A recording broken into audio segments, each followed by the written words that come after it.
عرفہ 9 ذوالحجہ کا دن سال کے عظیم ترین دنوں میں سے ایک ہے، اور اس مبارک دن پڑھنے کے لیے احادیث اور بزرگوں کے مجربات سے ثابت شدہ کلمات، کلیات، وظائف درج ذیل ہیں۔ سب سے افضل وظیفہ دعائے عرفہ۔ نبی کریم صلی اللہ علیہ وآلہ وسلم کا فرمان ہے کہ بہترین دعا عرفہ کے دن کی، اور بہترین کلام جو میں نے اور مجھ سے پہلے انبیاء نے کہا وہ یہ ہے: لا الہ الا اللہ وحدہ لا شریک لہ، لہ الملک و لہ الحمد و لہ علی کل شیء قدیر۔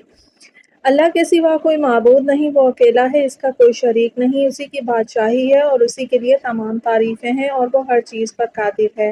عرفہ کے دن اس کلمے کی کثرت کرنی چاہیے، خاص طور پر 100 مرتبہ پڑھنے کی بہت فضیلت ہے۔ کلمہ توحید اور سورہ اخلاص کا خاص عمل۔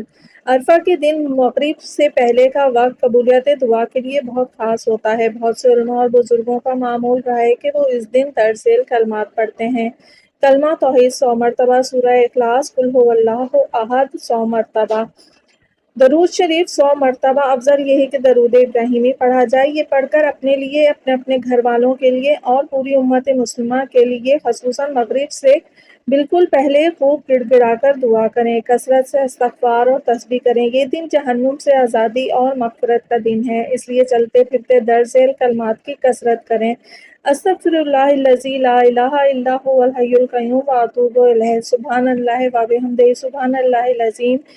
اور ایک تسبیح جناب سیدہ فاطمہ الزہرا 34 مرتبہ اللہ اکبر، 33 مرتبہ الحمدللہ اور 33 مرتبہ سبحان اللہ، ایک مرتبہ لا الہ الا اللہ پڑھ کر جو بھی دعا مانگیں گے، اور اس تسبیح کا ثواب جناب فاطمہ الزہرا سلام اللہ علیہا کی خدمت میں بھی ہدیہ کیجیے گا تو آپ کی دعا ضرور پوری ہوگی۔ 9 ذی الحجہ عرفہ کے دن کا روزہ رکھنا پچھلے ایک سال اور آنے والے ایک سال کے گناہوں کا کفارہ بنتا ہے، اس لیے اگر صحت اجازت دے تو روزہ ضرور رکھیں۔